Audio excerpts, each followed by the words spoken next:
Minungsi heiba asi semdokpa yaudaba nate. Jisuna mi singbu semdokpi, chumthokpi. Mahakna sumthokna mi singbu adum nungsi. Aikoigi punsida thengnariba mi khudingmak mapung phagani haina asa tawganu. Maramdi karigino haibada aikoi kana amata oide. Johan anigi kunmari kunmanga aina ishwarga loinana chatpada masigi sastra asina yamna chawna mateng pangi maru oina mi sing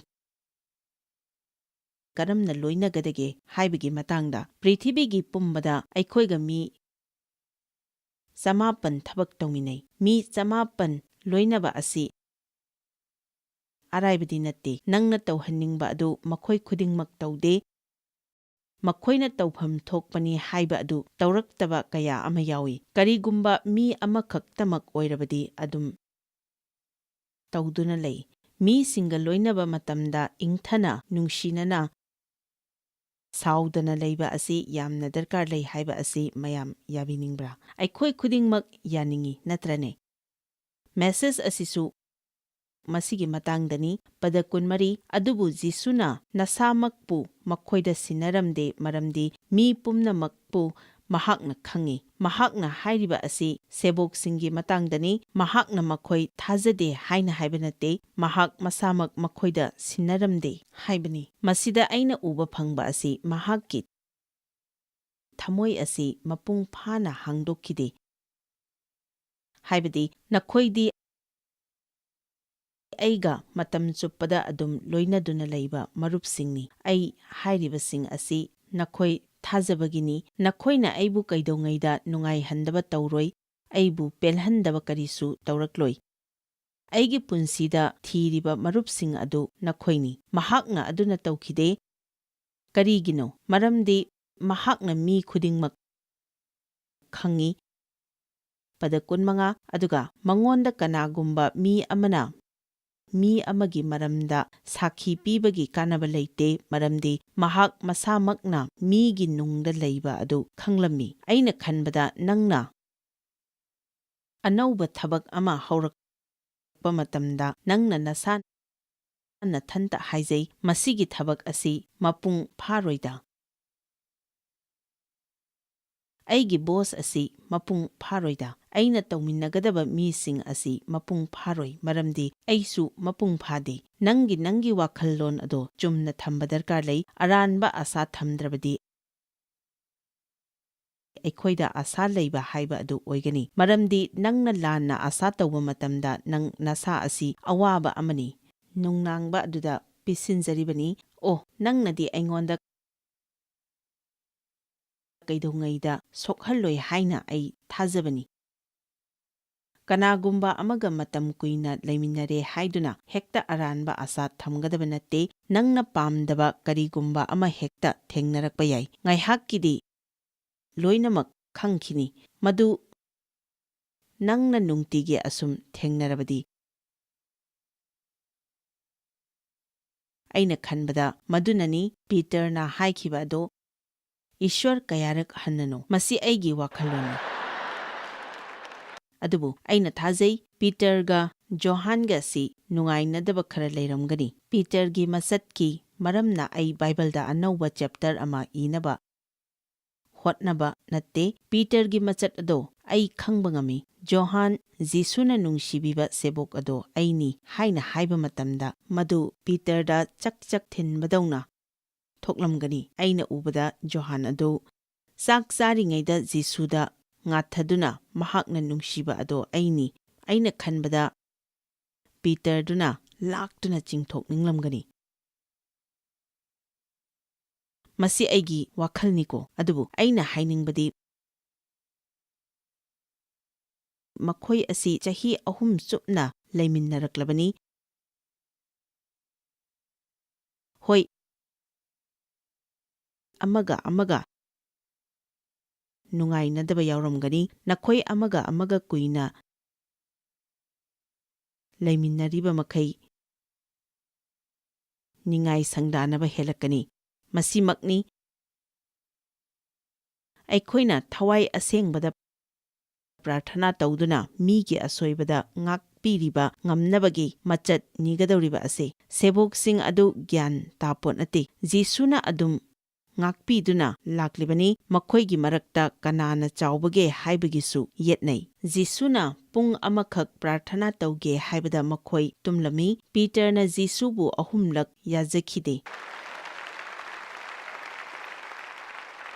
ꯖꯤꯁꯨꯅ ꯑꯗꯨꯝ ꯊꯧꯖꯥꯟꯕꯤ, ꯃꯍꯥꯛꯅ ꯊꯤꯡꯒꯠꯈꯤꯕꯒꯤ ꯑꯌꯨꯛ ꯑꯃꯗ ꯆꯠꯂꯨ ꯑꯩꯒꯤ ꯁꯦꯕꯣꯛꯁꯤꯡ ꯑꯃꯁꯨꯡ ꯄꯤꯇꯔꯗ ꯍꯥꯏꯔꯨꯆꯣ꯫ Peter ꯈꯛꯇꯅꯤ ꯃꯍꯥꯛꯅ ꯃꯃꯤꯡ ꯍꯥꯏꯈ꯭ꯔꯤꯕ ꯑꯗꯣ, ꯆꯠꯂꯨ ꯑꯩꯒꯤ ꯁꯦꯕꯣꯛꯁꯤꯡ ꯑꯃꯁꯨꯡ ꯄꯤꯇꯔꯗ ꯍꯥꯏꯔꯨꯆꯣ꯫ ꯑꯩ ꯃꯉꯣꯟꯗ ꯁꯥꯎꯗꯦ, ꯃꯍꯥꯛ ꯑꯩꯈꯣꯏ ꯃꯔꯛꯇ ꯑꯗꯨꯝ ꯌꯥꯎꯔꯤ꯫ ꯃꯍꯥꯛꯅ ꯑꯩ 3ꯂꯛ ꯌꯥꯖꯗ꯭ꯔꯕꯁꯨ ꯖꯤꯁꯨꯅ ꯃꯍꯥꯛꯀꯤ ꯑꯗꯨꯒꯨꯝꯕ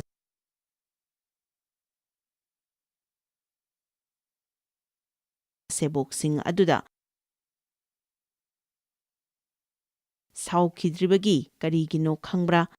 ꯀꯔꯤꯒꯤꯅꯣ ꯍꯥꯏꯕꯗ ꯊꯧꯖꯥꯜꯅ ꯈꯪꯕꯤ꯫ ꯐꯖꯕ ꯅꯠꯇ꯭ꯔꯒ ꯐꯠꯇꯕꯅ ꯃꯤꯅ ꯇꯧꯕ ꯑꯗꯨ ꯈꯛꯇ ꯌꯦꯡꯉꯤ, ꯑꯗꯨꯕꯨ ꯏꯁ꯭ꯋꯔꯗꯤ ꯑꯩꯈꯣꯏꯅ ꯇꯧꯔꯤꯕ ꯑꯗꯨꯒꯤ ꯋꯥꯡꯃꯗ ꯌꯦꯡꯉꯤ꯫ ꯃꯁꯤꯅꯅꯤ ꯃꯍꯥꯛꯅ ꯑꯁꯨꯛꯀꯤ ꯃꯇꯤꯛ ꯈꯥꯡꯕ ꯀꯜꯂꯤꯕ ꯑꯁꯤ꯫ ꯈꯥꯡꯕ ꯀꯟꯕꯁꯤꯅ ꯅꯥꯕ ꯐꯕ ꯄꯣꯔꯛꯏ꯫ ꯃꯇꯝ ꯁꯥꯡꯅꯗꯒꯤ ꯏꯁ꯭ꯋꯔꯅ ꯑꯩꯉꯣꯟꯗꯒꯤ ꯄꯣꯠ ꯀꯌꯥ ꯑꯃ ꯂꯧꯊꯣꯛꯄꯤꯔꯤ, ꯃꯔꯝꯗꯤ ꯃꯍꯥꯛꯅ ꯑꯩꯁꯤ ꯀꯔꯝꯅ ꯊꯣꯛꯂꯛꯄꯒꯦ ꯑꯃꯗꯤ ꯀꯔꯝꯅ ꯇꯧꯔꯛꯄꯒꯦ ꯍꯥꯏꯕ ꯑꯗꯨ ꯈꯪꯉꯤ, ꯑꯗꯨꯒ ꯃꯍꯥꯛꯄꯨ ꯈꯧꯔꯥꯡꯕ ꯊꯃꯣꯏ ꯑꯃꯁꯨ ꯂꯩ ꯍꯥꯏꯕ ꯑꯁꯤ ꯃꯍꯥꯛ ꯈꯪꯉꯤ, ꯑꯗꯨꯕꯨ ꯑꯩꯒꯤ ꯍꯛꯆꯥꯡꯅ ꯑꯁꯤꯅ ꯑꯆꯧꯕ ꯂꯥꯟꯕꯟ ꯑꯃ ꯑꯣꯏꯗꯨꯅ ꯂꯩꯔꯤ꯫ ꯁꯦꯕꯣꯛꯁꯤꯡ ꯑꯗꯨꯗ ꯑꯀꯤꯕ ꯂꯩ ꯍꯥꯏꯕ ꯑꯁꯤ ꯃꯍꯥꯛꯅ ꯈꯪꯉꯤ꯫ ꯄꯤꯇꯔ ꯑꯀꯤꯕ ꯂꯩ, ꯃꯍꯥꯛꯅ ꯃꯤꯁꯤꯡ ꯀꯤꯔꯝꯃꯤ, ꯃꯈꯣꯏ ꯀꯤꯔꯝꯃꯤ꯫ ꯊꯧꯖꯥꯜꯅ ꯇꯧꯔꯤꯕꯗꯨꯒꯤ ꯃꯔꯝ ꯑꯗꯨ ꯎꯏ꯫ ꯖꯤꯁꯨꯅ ꯇꯝꯁꯨ ꯇꯝꯕꯤ, ꯂꯣꯏꯅꯅ ꯊꯧꯖꯥꯜꯁꯨ ꯂꯩ꯫ ꯑꯩꯈꯣꯏꯗ ꯂꯩꯕꯗ ꯈ꯭ꯋꯥꯏꯗꯒꯤ ꯋꯥꯕ ꯄꯣꯠ ꯑꯁꯤ ꯉꯥꯛꯄꯤꯕꯅ ꯊꯟꯕ ꯊꯃꯣꯏ ꯑꯗꯨꯅꯤ꯫ ꯃꯗꯨꯅ ꯅꯪꯒꯤ ꯄ꯭ꯔꯥꯔꯊꯅꯥꯒꯤ ꯄꯨꯟꯁꯤ ꯑꯗꯨ ꯀꯥꯏꯍꯜꯂꯤ, ꯃꯗꯨꯅ ꯅꯪꯒ ꯏꯁ꯭ꯋꯔꯒ ꯂꯩꯅꯕ ꯃꯔꯤꯗ ꯀꯥꯏꯍꯜꯂꯤ, ꯃꯁꯤꯅ ꯅꯪꯒꯤ ꯑꯦꯅꯣꯏꯟꯇꯤꯡ ꯀꯥꯏꯍꯜꯂꯤ, ꯃꯁꯤꯅ ꯅꯪꯒꯤ ꯄꯨꯟꯁꯤꯕꯨ ꯂꯥꯏ ꯐꯠꯇꯕꯗ ꯌꯦꯡꯍꯜꯂꯤ, ꯃꯁꯤꯅ ꯍꯛꯆꯥꯡꯗ ꯅꯥꯍꯜꯂꯤ꯫ ꯀꯔꯤꯒꯨꯝꯕ ꯅꯪꯒꯤ ꯄꯨꯟꯁꯤꯗ ꯁꯃꯁ꯭ꯌꯥ ꯊꯦꯡꯅꯔꯕ ꯑꯗꯨꯒ ꯃꯗꯨꯗꯒꯤ ꯊꯣꯔꯛꯅꯕ ꯄ꯭ꯔꯥꯔꯊꯅꯥ ꯇꯧꯔꯤꯕ ꯑꯣꯏꯔꯕꯗꯤ, ꯅꯪꯒꯤ ꯊꯃꯣꯏ ꯑꯗꯨ ꯆꯥꯡꯌꯦꯡ ꯇꯧ꯫ ꯅꯪ ꯀꯅꯥꯒꯨꯝꯕ ꯑꯃꯗ ꯁꯥꯎꯔꯤꯕ꯭ꯔꯥ ꯍꯥꯏꯕ ꯑꯗꯨ ꯌꯦꯡꯉꯨ꯫ ꯕꯥꯏꯕꯜꯅ ꯍꯥꯏ, ꯅꯪꯒꯤ ꯈꯨꯗꯣꯜ ꯑꯗꯨ ꯅꯤꯡꯅꯁꯪꯗ ꯄꯣꯔꯛꯄ ꯃꯇꯝꯗ ꯀꯔꯤꯒꯨꯝꯕ ꯅꯪꯒꯤ ꯃꯆꯤꯟ ꯃꯅꯥꯎꯒꯤ ꯃꯥꯌꯣꯛꯇ ꯅꯨꯡꯉꯥꯏꯅꯗꯕ ꯂꯩꯔꯕꯗꯤ, ꯅꯪꯒꯤ ꯈꯨꯗꯣꯜ ꯄꯣꯠ ꯑꯗꯨ ꯊꯅꯝꯂꯒ ꯍꯥꯟꯅ ꯆꯠꯇꯨꯅ ꯃꯗꯨ ꯅꯪꯒꯤ ꯅꯆꯤꯟ ꯅꯅꯥꯎ ꯑꯗꯨꯒ ꯂꯣꯏꯁꯤꯟꯅꯧ꯫ ꯑꯗꯨꯗꯒꯤ ꯂꯥꯛꯇꯨꯅ ꯈꯨꯗꯣꯜ ꯑꯗꯨ ꯀꯠꯂꯨ꯫ ꯑꯩꯈꯣꯏꯒꯤ ꯊꯃꯣꯏꯗ ꯑꯁꯥꯎꯕ ꯂꯩꯔꯒ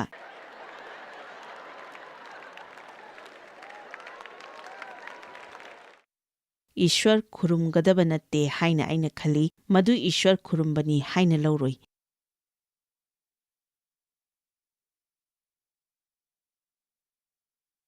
ꯏꯁ꯭ꯋꯔꯅ ꯌꯦꯡꯂꯤꯕ ꯑꯁꯤꯗꯤ ꯅꯪꯒꯤ ꯅꯨꯡꯒꯤ ꯃꯤꯗꯨꯅꯤ, ꯃꯄꯥꯟ ꯊꯣꯡꯗ ꯇꯧꯔꯤꯕꯁꯤꯡ ꯑꯗꯨ ꯅꯠꯇꯦ, ꯑꯗꯨꯕꯨ ꯅꯨꯡꯒꯤ ꯊꯃꯣꯏ ꯑꯗꯨꯅꯤ꯫ ꯄ꯭ꯔꯚꯨ ꯖꯤꯁꯨ, ꯑꯩꯈꯣꯏꯕꯨ ꯃꯇꯦꯡ ꯄꯥꯡꯕꯤꯌꯨ꯫ ꯀꯅꯥꯒꯨꯝꯕ ꯑꯃꯅ ꯅꯉꯣꯟꯗꯒꯤ ꯀꯥꯟꯅꯕ ꯂꯧꯏ ꯍꯥꯏꯕꯒꯤ ꯋꯥꯕ ꯇꯣꯛꯎ꯫ ꯏꯁ꯭ꯋꯔꯅ ꯍꯥꯏꯕꯗꯨꯗ ꯏꯜꯂꯨ꯫ ꯃꯍꯥꯛꯅ ꯅꯪꯕꯨ ꯊꯥꯗꯣꯛꯄꯤꯕ ꯑꯣꯏꯁꯅꯨ꯫ ꯅꯪꯒꯤ ꯌꯦꯛꯅꯕꯁꯤꯡ ꯑꯗꯨ ꯃꯍꯥꯛꯅ ꯊꯦꯡꯅꯕꯤꯒꯅꯤ꯫ ꯏꯁ꯭ꯋꯔꯅ ꯑꯩꯈꯣꯏꯒꯤ ꯑꯥꯁꯥꯅꯤ, ꯑꯗꯨꯕꯨ ꯑꯩꯈꯣꯏ ꯏꯁꯥꯅ ꯑꯁꯨꯝ ꯍꯣꯠꯅꯗꯨꯅ ꯂꯩꯔꯕꯗꯤ ꯃꯍꯥꯛꯅ ꯀꯔꯤꯁꯨ ꯇꯧꯕ ꯉꯝꯂꯣꯏ꯫ ꯅꯪꯒꯤ ꯕꯣꯁꯇ ꯁꯥꯎꯅꯤꯡꯕ꯭ꯔꯥ?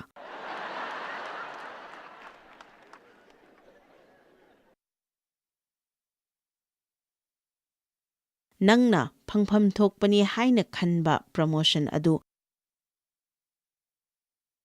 ꯑꯇꯣꯞꯄꯗ ꯐꯪꯈꯤꯕꯗ ꯁꯥꯎꯅꯤꯡꯕ ꯐꯥꯎꯕ꯭ꯔꯥ?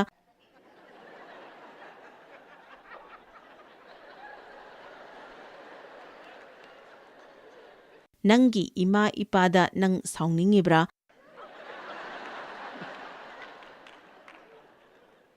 ꯃꯤꯅꯨꯡꯁꯤ ꯂꯩꯕꯒꯤ ꯃꯆꯠ ꯑꯃ ꯌꯦꯡꯁꯤ, ꯃꯗꯨ ꯅꯈꯣꯏꯗ ꯂꯩꯕ꯭ꯔꯥ ꯂꯩꯇꯕ꯭ꯔꯥ ꯍꯥꯏꯅ꯫ ꯃꯤꯅꯨꯡꯁꯤ ꯂꯩꯕꯒꯤ ꯈꯨꯗꯣꯜ ꯑꯃ ꯂꯩ, ꯃꯗꯨ ꯑꯩꯉꯣꯟꯗꯗꯤ ꯂꯩꯇꯦ, ꯑꯗꯨꯕꯨ ꯆꯨꯝꯊꯣꯛꯄꯒꯤ ꯈꯨꯗꯣꯜꯗꯤ ꯂꯩ꯫ ꯊꯧꯖꯥꯜꯒꯤ ꯈꯨꯗꯣꯜ ꯑꯁꯤ ꯌꯥꯝꯅ ꯐꯖꯕ ꯄꯣꯠꯅꯤ, ꯑꯗꯨꯕꯨ ꯅꯪꯅ ꯃꯗꯨꯗ ꯁꯥꯟꯅꯗꯨꯅ ꯂꯩꯔꯤ꯫ ꯑꯩꯁꯨ ꯃꯁꯤ ꯇꯝꯕ ꯇꯥꯔꯝꯃꯤ, ꯑꯩꯁꯨ ꯃꯁꯤ ꯁꯦꯠꯆꯤꯟꯕ ꯇꯥꯕꯅꯤ꯫ ꯅꯣꯡꯃꯗ ꯑꯩ ꯃꯁꯤ ꯇꯣꯏꯅ ꯁꯦꯠꯆꯤꯟꯕ ꯇꯥꯕꯅꯤ꯫ ꯑꯩ ꯃꯁꯤ ꯍꯥꯏꯔꯤꯕꯁꯤꯒꯤ ꯃꯔꯝꯗꯤ ꯑꯩꯅ ꯃꯁꯤ ꯅꯈꯣꯏꯗ ꯈꯪꯍꯟꯅꯤꯡꯕꯅꯤ, ꯃꯔꯝꯗꯤ ꯊꯋꯥꯏ ꯑꯁꯦꯡꯕꯅ ꯑꯩꯈꯣꯏꯗ ꯇꯝꯕꯤꯗꯅ ꯊꯧꯖꯥꯜꯒꯤ ꯃꯆꯠ ꯑꯁꯤ ꯈꯨꯗꯣꯜ ꯑꯣꯏꯅ ꯂꯩꯕ ꯍꯥꯏꯕ ꯑꯁꯤ ꯑꯣꯏꯊꯣꯛꯇꯦ꯫ ꯑꯩꯈꯣꯏ ꯈ꯭ꯔꯤꯁꯇꯒꯤ ꯃꯆꯠ ꯑꯁꯤ ꯂꯧꯁꯤꯟꯗꯨꯅ ꯁꯦꯠꯆꯤꯟꯒꯗꯕꯅꯤ꯫ ꯅꯪꯕꯨ ꯑꯉꯥꯡ ꯑꯣꯏꯔꯤꯉꯩꯗ ꯊꯤꯅ ꯇꯧꯈꯤꯕ ꯍꯥꯏꯗꯨꯅ ꯃꯤꯁꯤꯡꯅ ꯅꯪꯕꯨ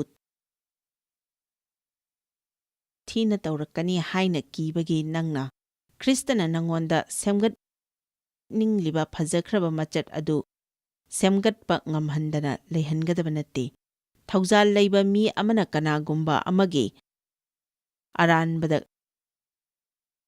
ꯋꯥ ꯉꯥꯡꯗꯦ꯫ ꯑꯩꯅ ꯍꯥꯏꯅꯤꯡꯕꯗꯤ ꯐꯠꯇꯕ ꯄꯥꯎ ꯑꯁꯤ ꯈ꯭ꯔꯤꯁꯇꯒꯤ ꯍꯛꯆꯥꯡꯗ ꯂꯥꯃꯩꯒꯨꯝꯕꯅꯤ꯫ ꯃꯦꯗꯤꯌꯥꯒꯤ ꯗꯔꯀꯥꯔ ꯂꯩꯇꯦ꯫ ꯑꯩꯅ ꯍꯥꯏꯕꯗꯤ ꯄ꯭ꯔꯤꯆꯔ ꯑꯃ ꯀꯔꯤꯒꯨꯝꯕ ꯑꯁꯣꯏꯕ ꯑꯃ ꯇꯧꯕ ꯃꯇꯝꯗ ꯃꯤ ꯈꯨꯗꯤꯡꯃꯛꯇ ꯃꯗꯨ ꯍꯞꯇꯥ ꯑꯃꯒꯤ ꯃꯅꯨꯡꯗ ꯈꯪꯒꯅꯤ, ꯑꯗꯨꯕꯨ ꯑꯐꯕ ꯄꯥꯎꯗꯤ ꯑꯗꯨꯝꯅ ꯁꯟꯗꯣꯛꯇꯦ꯫ ꯏꯁ꯭ꯋꯔꯅ ꯄꯥꯝꯗꯕꯗꯨꯗꯤ ꯐꯠꯇꯕ ꯑꯃꯣꯠꯄꯗꯨꯅꯤ꯫ ꯏꯍꯥꯟ ꯍꯥꯟꯕꯗ ꯄꯥꯎ ꯑꯃ ꯊꯥꯖꯕ ꯌꯥꯕ ꯃꯤ 2-3ꯗꯒꯤ ꯇꯥꯗ꯭ꯔꯤꯕ ꯃꯈꯩ ꯊꯥꯖꯒꯅꯨ꯫ ꯑꯅꯤꯁꯨꯕꯗ ꯋꯥꯔꯤ ꯄꯨꯝꯕ ꯑꯗꯣ ꯑꯩꯈꯣꯏ ꯈꯪꯗꯦ꯫ ꯑꯍꯨꯝꯁꯨꯕꯗ ꯕꯥꯏꯕꯜꯅ ꯍꯥꯏ, ꯅꯨꯡꯁꯤꯕꯅ ꯃꯤꯒꯤ ꯈ꯭ꯋꯥꯏꯗꯒꯤ ꯐꯕꯗꯨꯗ ꯊꯥꯖꯕꯤ꯫ ꯑꯩꯒꯤ ꯃꯇꯥꯡꯗ ꯁꯨꯛꯆꯨꯝ ꯆꯨꯝꯗꯕ ꯑꯃ ꯍꯥꯏꯅꯕ ꯃꯇꯝꯗ ꯑꯩꯅ ꯑꯗꯨꯝ ꯈꯪꯏ꯫ ꯑꯩꯒꯤ ꯃꯔꯨꯞꯁꯤꯡ ꯑꯃꯗꯤ ꯇꯦꯡꯕꯥꯡꯕꯁꯤꯡꯕꯨ ꯌꯥꯝꯅ ꯊꯥꯒꯠꯆꯩ꯫ ꯃꯈꯣꯏꯅ ꯍꯥꯏ, ꯑꯩ ꯃꯗꯨ ꯊꯥꯖꯗꯦꯗ, ꯑꯩ ꯃꯗꯨ ꯊꯥꯖꯗꯦꯗ꯫ ꯐꯠꯇꯕꯁꯤꯡꯗ ꯅꯪꯅ ꯑꯁꯨꯛ ꯊꯨꯅ ꯊꯥꯖꯔꯤꯕꯁꯤ ꯀꯔꯤꯒꯤꯅꯣ? ꯑꯗꯨꯒ ꯃꯗꯨ ꯃꯤꯉꯣꯟꯗꯁꯨ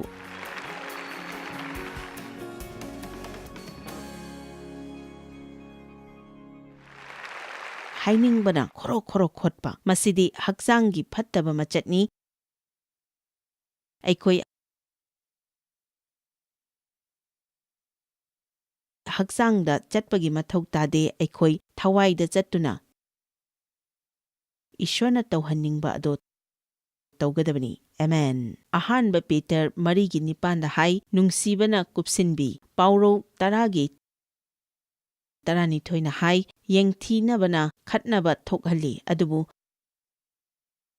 ꯅꯨꯡꯁꯤꯅꯕ ꯑꯁꯤꯅ ꯂꯪꯖꯕ ꯄꯨꯝꯅꯃꯛ ꯀꯨꯞꯁꯤꯜꯂꯤ꯫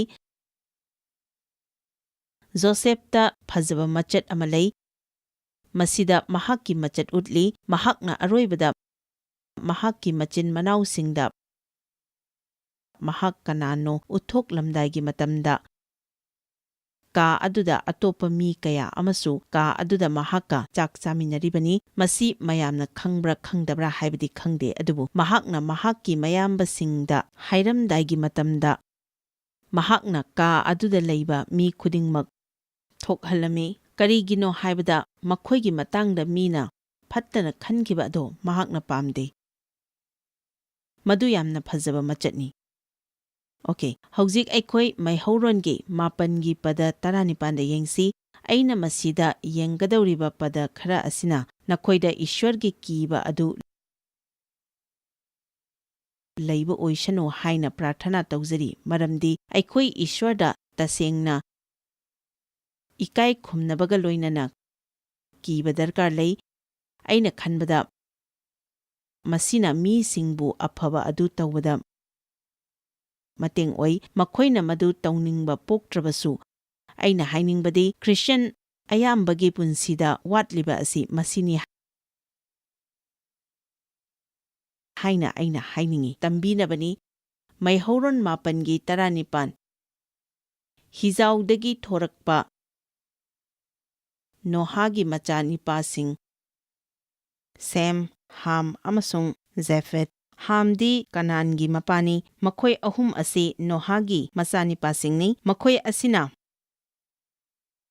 ꯃꯥꯂꯦꯝ ꯑꯄꯨꯝꯕ ꯁꯤꯟ-ꯊꯨꯡꯅ ꯁꯟꯗꯣꯛꯂꯝꯃꯤ꯫ ꯅꯣꯍꯥꯅ ꯂꯧꯎ ꯁꯤꯡꯎ ꯇꯧꯗꯨꯅ ꯑꯪꯒꯨꯔꯒꯤ ꯏꯪꯈꯣꯜ ꯑꯃ ꯀꯣꯏꯔꯝꯃꯤ꯫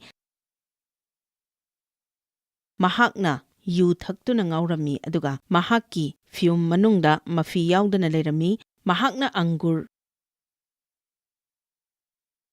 ꯊꯥꯗꯨꯅ ꯃꯗꯨꯗꯒꯤ ꯌꯨ ꯁꯦꯝꯂꯝꯃꯤ꯫ ꯃꯍꯥꯛꯅ ꯊꯛꯐꯝ ꯊꯣꯛꯄꯗꯒꯤ ꯍꯦꯟꯅ ꯊꯛꯂꯝꯃꯤ꯫ ꯃꯍꯥꯛꯅ ꯌꯨ ꯉꯥꯎꯗꯨꯅ ꯃꯍꯥꯛꯀꯤ ꯃꯐꯤ ꯂꯧꯊꯣꯛꯇꯨꯅ ꯐꯤꯌꯨꯝ ꯑꯗꯨꯗ ꯐꯤ ꯊꯣꯡꯗꯅ ꯂꯩꯔꯝꯃꯤ꯫ ꯃꯁꯤꯗ ꯌꯦꯡꯕꯤꯌꯨ, ꯀꯦꯅꯥꯟꯒꯤ ꯃꯄꯥ ꯍꯥꯝꯅ ꯃꯄꯥꯅ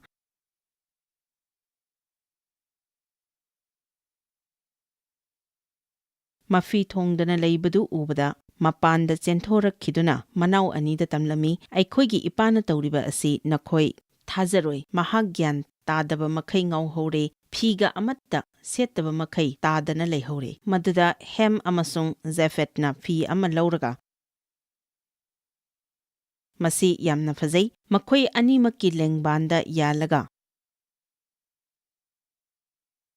ꯇꯨꯡ ꯍꯟꯅ ꯆꯪꯁꯤꯜꯂꯒ ꯃꯈꯣꯏꯒꯤ ꯃꯄꯥꯒꯤ ꯃꯐꯤ ꯊꯣꯡꯗꯕ ꯑꯗꯨ ꯀꯨꯞꯁꯤꯜꯂꯝꯃꯤ꯫ ꯃꯍꯥꯛꯀꯤ ꯑꯁꯣꯏꯕ ꯑꯗꯨ ꯀꯨꯞꯁꯤꯟꯕꯒꯤ ꯃꯑꯣꯡ ꯑꯃꯅꯤ ꯍꯥꯏꯅꯤꯡꯉꯤ꯫ ꯑꯗꯨꯗꯒꯤ ꯅꯣꯍꯥꯅ ꯌꯨ ꯉꯥꯎꯔꯨꯕꯗꯒꯤ ꯐꯔꯛꯂꯕꯗ ꯃꯆꯥꯅꯤꯄꯥ ꯑꯇꯣꯝꯕꯅ ꯃꯉꯣꯟꯗ ꯇꯧꯈꯤꯕ ꯑꯗꯨ ꯈꯪꯂꯛꯈꯤ꯫ ꯃꯗꯨꯗ ꯃꯍꯥꯛꯅ ꯍꯥꯏꯈꯤ, ꯀꯦꯅꯥꯟꯕꯨ ꯁ꯭ꯔꯥꯞ ꯇꯧꯔꯕꯅꯤ, ꯃꯍꯥꯛꯇꯤ ꯃꯆꯤꯟ ꯃꯅꯥꯎꯁꯤꯡꯒꯤ ꯃꯐꯝꯗ ꯃꯤꯅꯥꯏꯁꯤꯡꯒꯤ ꯃꯤꯅꯥꯏ ꯑꯣꯏꯒꯅꯤ꯫ ꯑꯃꯨꯛꯀ ꯃꯍꯥꯛꯅ ꯍꯥꯏꯈꯤ, ꯁꯦꯝꯒꯤ ꯏꯁ꯭ꯋꯔ ꯖꯦꯍꯣꯕꯥ ꯌꯥꯏꯐꯁꯅꯨ, ꯀꯦꯅꯥꯟꯅ ꯃꯍꯥꯛꯀꯤ ꯃꯤꯅꯥꯏ ꯑꯣꯏꯁꯅꯨ꯫ ꯏꯁ꯭ꯋꯔꯅ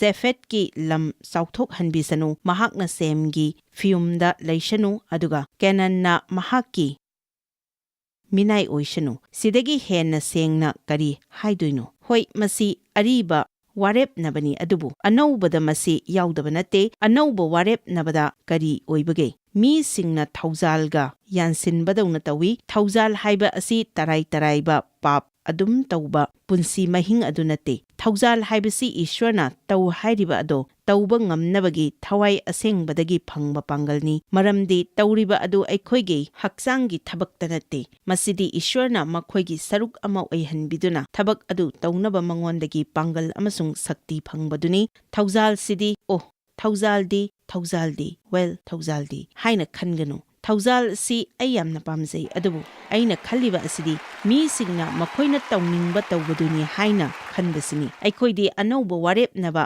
ꯍꯤꯡꯂꯤꯕꯅꯤ ꯊꯧꯖꯥꯜꯗ꯫ ꯊꯧꯖꯥꯜ ꯍꯥꯏꯕꯁꯤ ꯇꯔꯥꯏ ꯇꯔꯥꯏꯕ ꯄꯥꯞ ꯇꯧꯕ, ꯏꯁ꯭ꯋꯔꯅ ꯃꯗꯨ ꯉꯥꯛꯄꯤꯒꯅꯤ ꯍꯥꯏꯕ ꯄꯨꯟꯁꯤ ꯑꯗꯨ ꯅꯠꯇꯦ꯫ ꯊꯧꯖꯥꯜ ꯍꯥꯏꯕꯁꯤꯗꯤ ꯈꯨꯔꯨ ꯈꯨꯗ ꯀꯨꯟꯗꯨꯅ, ꯏꯁ꯭ꯋꯔ ꯅꯪꯅ ꯇꯧꯍꯟꯅꯤꯡꯕ ꯑꯗꯣ ꯑꯩꯅ ꯇꯧꯅꯤꯡꯉꯤ, ꯉꯥꯛꯄꯤꯗꯕ ꯌꯥꯎꯗꯅ ꯍꯤꯡꯕ ꯑꯗꯣ ꯑꯩ ꯄꯥꯝꯃꯤ꯫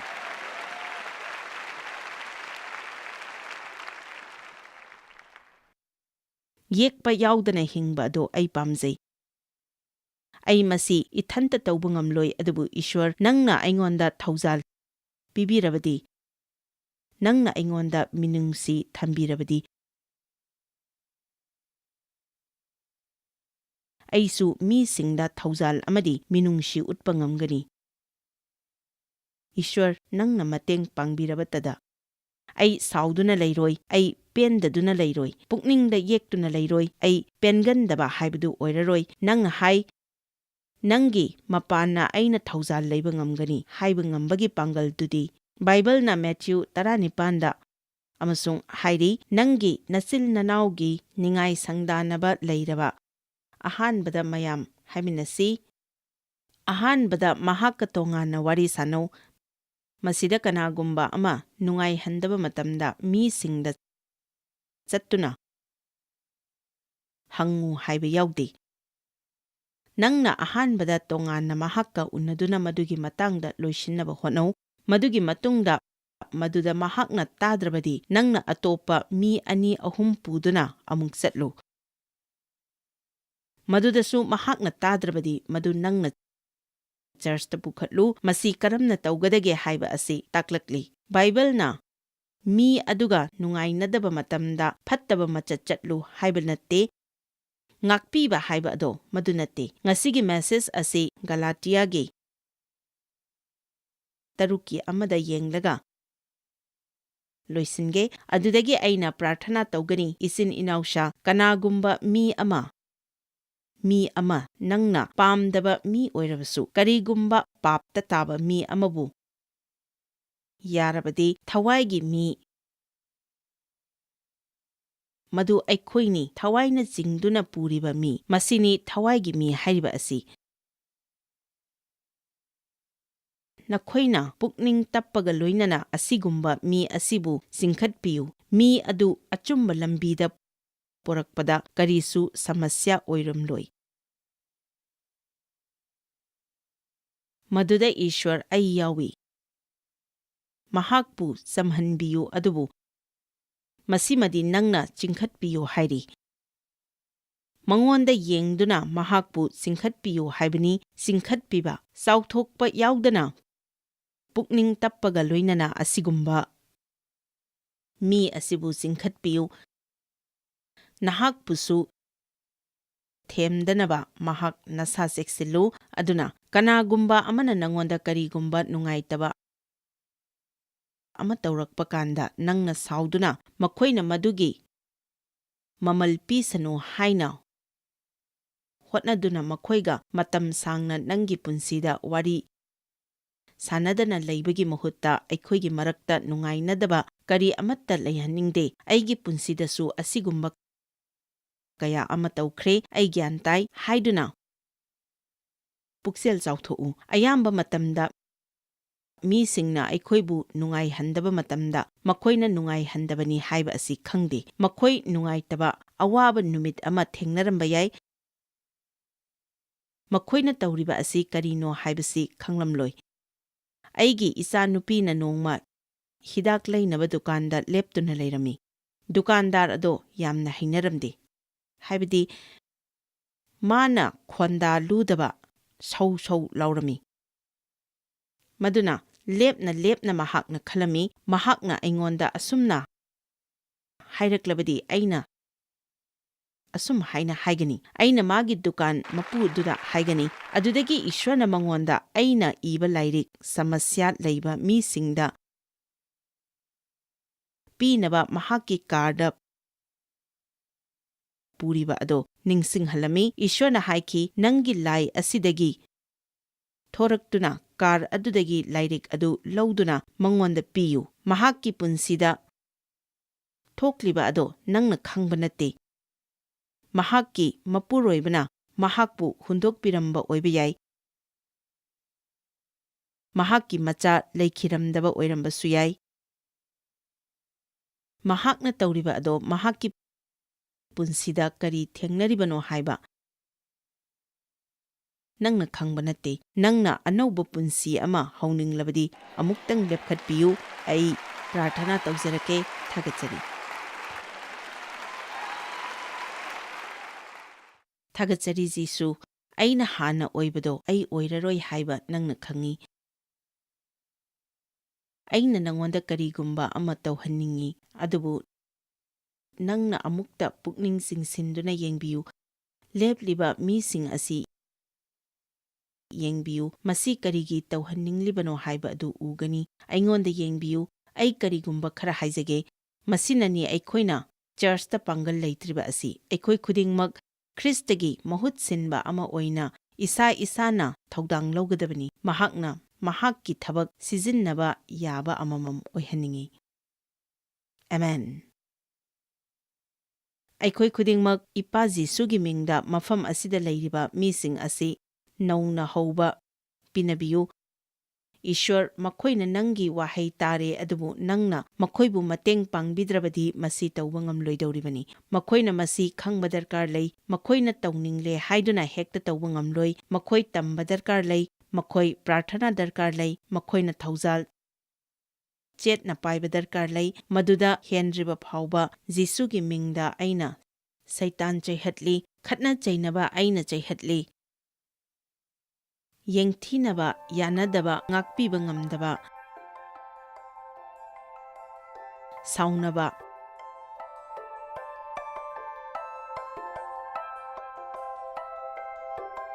aikhoina miga henna loinarikai aikhoibu makoina henna sokhannabagi tanja lei natraga makoigi asonba henna mayek senglai. Migi asoiba amasung asonbada aikhoina nungsina tawibagi wakalon asi aikhoi semgat patai.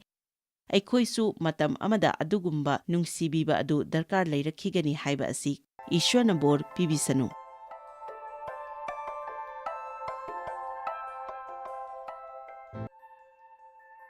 Joyce Meyer Ministry haibasi mahakpu akhoi mi miyam thakajri mahakna akhoi ngonda tawbiriba thakajri ngai haifam leite mahakna akhoi bu phi maru adu khakta natana leidiba singna chinchak natana amasung pau amasung afaba pau tambi noina contact tawbibe yagani jmmindia.org ngasi Joyce Meyer gi ministry da noi yawbibe yagani Joyce Meyer Ministry haibasi mahakpu akhoi mi miyam thakajri mahakna akhoi ngonda tawbiriba thakajri ngai haifam leite